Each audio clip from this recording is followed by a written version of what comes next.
रेवती जैसी बहू पाकर मनोरमा जी निहाल हो गई थी।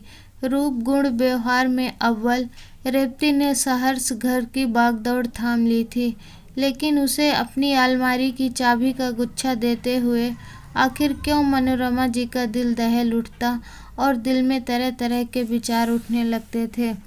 मनोरमा जी अलसाई से उठी, एक जोरदार अंगड़ाई ली।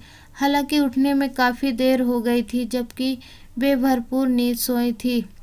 बेटे की शादी हुए 2 ही दिन हुए थे। महीनों से वे तैयारी में लगी थी और अभी भी घर अस्त व्यस्त सा ही था।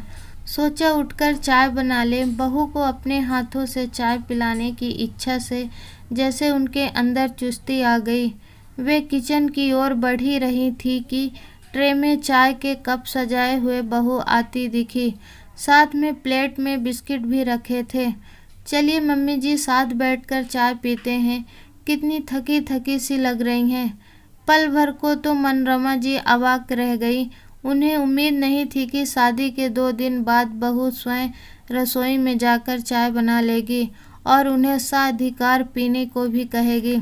चाय पीते पीते उन्हें याद आया कि आज तो बहू पग फेरे के लिए मायके जाएगी। बेटा, कितने बजे आएंगे तुम्हारे भाई तुम्हें लेने? मम्मी, शाम तक ही आएंगे। आप बता दीजिए क्या बनाना है। और मम्मी, मायके भी तो कुछ लेकर जाना होगा। ठीक है, देखते हैं। तुम चिंता मत करो, मैं सब तैयारी कर दूंगी। तुम जाकर तैयार हो जाओ। अभी 2 दिन ही हुए हैं तुम्हारी शादी को। अभी से काम की टेंशन मत लो। आस पड़ोस की औरतें और रिश्तेदार भी आएंगे तुम्हारी मुंह दिखाई करने। कम से कम हफ्ते भर तो यह सिलसिला चलेगा। मनोरमा जी ने अपनी बहू रेवती से कहा। थोड़ी देर बाद रेवती तैयार होकर आ गई।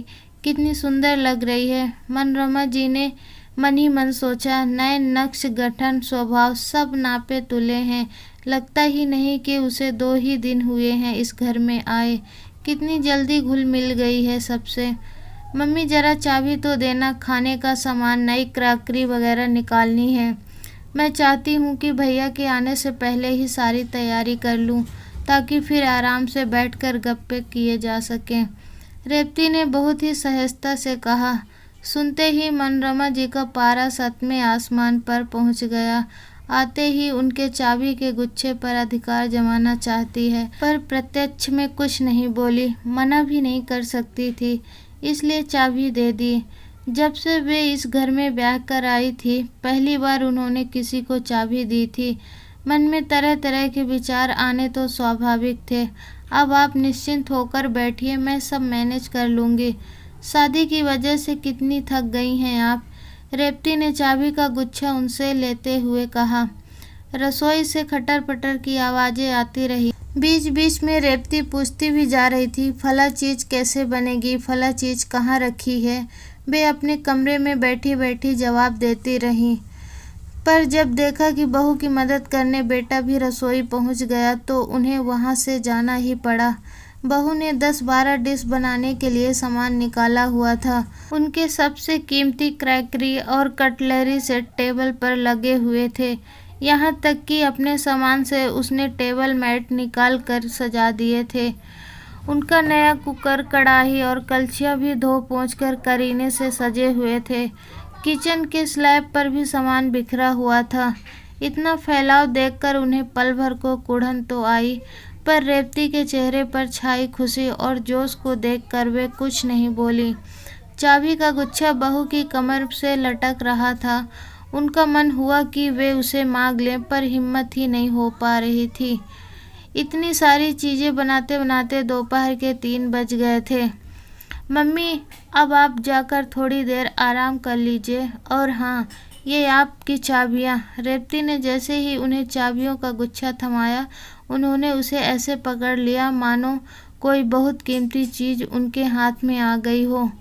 शाम को रेवती का भाई, भाभी, बच्चे, उसकी छोटी बहन सब आए। हर थोड़ी थोड़ी देर बाद वह उनसे चाबी मांगती। मम्मी, ज़रा यह निकालना है, चाबी दीजिए ना। फला चीज़ तो निकाली ही नहीं। निकाल देती हूँ। मेरी ससुराल में भैया पहली बार आए हैं, उन पर अच्छा इम्प्रेशन पड़ना चाहिए। वे चाबी का गुच्छा अवश्य उसे देती, पर जब तक उन्हें वापस नहीं मिल जाता उनका सारा ध्यान उसी पर अटका रहता। सेवा सत्कार में शाम हो चली थी। रेवती अपने भैया के साथ मायके के लिए प्रस्थान कर गई। अगले दिन उनका बेटा नीरज रेवती को उसके मायके से ले आया। वह उनसे गले लगकर ऐसे मिली मानो उनसे पल भर की जुदाई बर्दाश्त ना हो। मनोरमा जी को रेवती का उन पर इस तरह स्नेह उड़ेलना बहुत अच्छा लग रहा था, पर भीतर से उन्हें यह बात भी तंग कर रही थी कि कहीं रेवती उनके चाबी के गुच्छे पर अधिकार कर उनकी सत्ता को ही चुनौती न दे दे। रेवती का यूं खुले मन से इस घर को अपनाना उन्हें बहुत खुशी दे रहा था, लेकिन एक तरफ जहां उन्हें रेवती का चुलबुलापन और उसकी स्मार्टनेस अच्छी लग रही थी, वहीं दूसरी ओर डरा भी रही थी। कितने ही घरों में वे ऐसा होते देख चुकी थी कि बहू के आते ही बेटा तो पराया हो ही जाता है, साथ ही बहू सास को भी बिल्कुल कठपुतली बना देती है। मार्केट में उस दिन कांता ने भी तो उन्हें सतर्क किया था, संभल कर रहना मनोरमा, अब बहू आ गई है। आजकल की ये लड़कियां बिल्कुल मीठी छुरी होती हैं, लच्छेदार बातों में फंसा कर सब हथिया लेती हैं। तुम तो वैसे ही इतनी सीधी हो, कहीं ऐसा न हो कि तुम्हें वह घर से ही बाहर कर दे। मनोरमा जी जब भी रेवती को देखती या उसके व्यवहार से खुश होती, उनका दिल ये सब मानने को तैयार नहीं होता था। रेवती उनका बहुत ध्यान रखती और उचित मान सम्मान देती थी। मम्मी आज शाम को घूमने चलेंगे, सुबह ही रेवती ने उन्हें बता दिया था। उन्हें लगा कि कहीं पिक्चर वगैरह या डिनर का प्रोग्राम होगा, इसलिए प्रिंटेड सिल्क की साड़ी पहनकर वे तैयार हो गईं। अरे मम्मी, ये साड़ी नहीं चलेगी, हम लोग डिस्को जा रहे हैं। चलिए मैं देखती हूँ कौन सी साड़ी ठीक रहेगी। लेकिन मैं डिस्को में जाकर क्या करूँगी, तुम लोग चले जाओ। मनोरमा जी बोली, ऐसे कैसे नहीं चलेंगी मम्मी, एक बार चलकर तो देखिए, आप खूब एंजॉय करेंगी। हाँ हाँ मम्मी, आप और पापा दोनों चलिए ना, रेवती इतने प्यार से कह रही है तो मान लीजिए ना। नीरज ने भी कहा तो ना करने का कोई सवाल ही नहीं उठता था। देखिए ये नेट वाली साड़ी ठीक रहेगी, लेकिन इसके ब्लाउज की फिटिंग तो सही नहीं लग रही है। ज़रा स्टोर की चाबी तो दीजिए, मैं सिलाई मशीन निकाल कर इसे ठीक कर देती हूँ। रेवती ने फटाफट ब्लाउज ठीक कर दिया। सचमुच फिटिंग एकदम बढ़िया हो गई थी। मनोरमा जी को बहुत अच्छा लगा, पर उसने चाबी वापस नहीं की है। यह बात उन्हें खटक गई। डिस्को में जाने का मनोरमा जी का हालांकि ये पहला अनुभव था, पर उन्होंने एंजॉय बहुत किया। बीच बीच में उन्हें यह ख्याल परेशान करने लगता कि बहू के पर्स में चाबी है। घर लौटकर भी दिमाग इसी परेशानी को लेकर वे सोई नहीं। सुबह का चाय नाश्ता सब रेवती ने तैयार कर दिया, और वह भी बिना किसी गलती या देरी के। वे लगातार यही सोचती रहीं कि आखिर चाबी का गुच्छा मांगे कैसे। पता नहीं बहू उनके बारे में क्या सोचेगी, या कहीं बेटे के कान न भर दे। अगली सुबह उनके कमरे में आकर रेवती उनकी अलमारी खोलकर बैठ गई। मम्मी, आपका आज वार्डरोब देखा जाए, जो बेकार साड़ियाँ हैं उन्हें हटा दें और जो ब्लाउज ठीक करने हैं वे ठीक करके रख देती हूँ। मनोरमा जी उसे हैरानी से देखती रहीं। कहती भी तो क्या। कुछ देर खटर पटर करने के बाद वह बोली, मम्मी बहुत थक गई हूँ, जरा चाय पिला दो। चाय बनाकर वे लौटी और ट्रे को कॉर्नर टेबल पर रख दिया। चाबी का गुच्छा वहीं रखा हुआ था। उसे देखते ही उनकी आंखों में चमक आ गई, लेकिन सवाल यह था कि वे उसे उठाएं कैसे।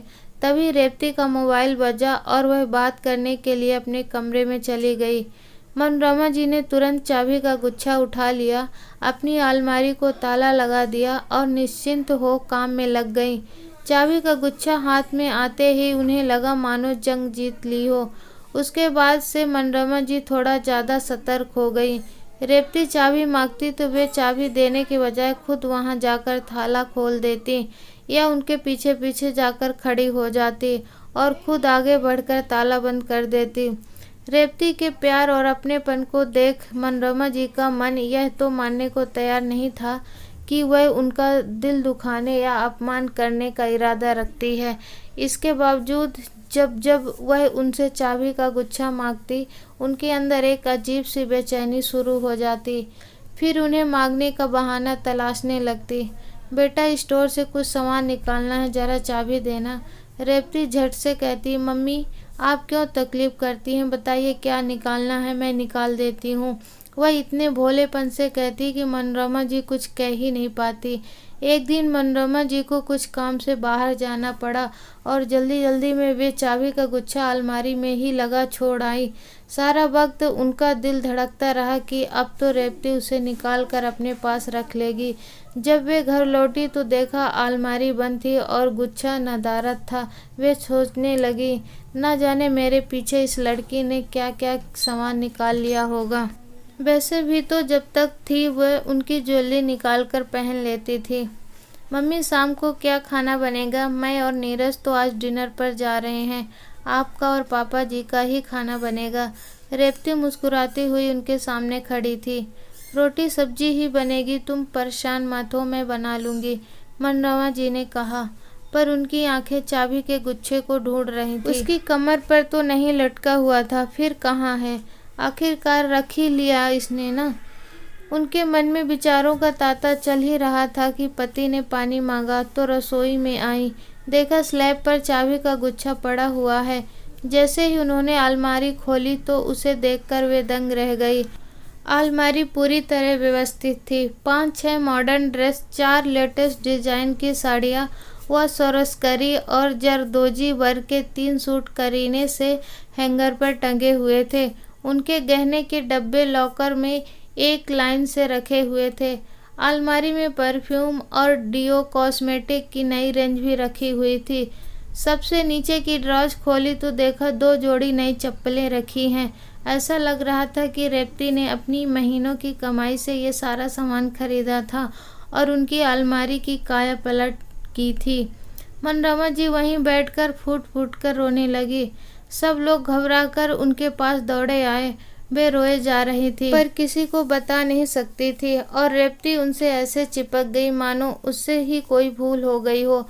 वह समझ ही नहीं पा रही थी कि अलमारी ठीक करके उससे ऐसी कौन सी भूल हो गई कि मम्मी रोए जा रही हैं।